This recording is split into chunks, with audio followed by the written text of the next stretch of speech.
खेसारी लाल यादव की जिला चंपारण की शूटिंग पूरी। प्रकृति फिल्म्स के बैनर तले बनी भोजपुरी फिल्म जिला चंपारण की शूटिंग पूरी हो चुकी है और फिलहाल इस फिल्म की एडिटिंग जोर शोर से कोलकाता में की जा रही है।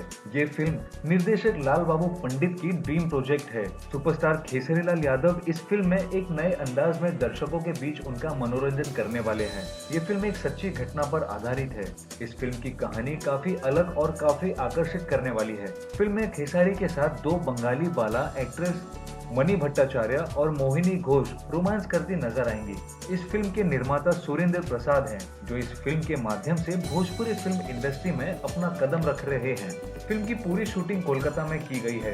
ये फिल्म 2017 की सबसे बड़ी फिल्म साबित होने वाली है, जिसकी लागत 2 करोड़ 50 लाख बताई जा रही है। फिल्म के एक्शन डायरेक्टर और कोरियोग्राफर बॉलीवुड के नामी लोगों ने किया है। तो क्या कहना है आपका इस स्टोरी पर, शेयर कीजिए कमेंट बॉक्स में। और भोजपुरी जगत की तमाम ऐसी चटपटी खबरों के लिए सब्सक्राइब करें हमारा चैनल स्पाइसी भोजपुरी।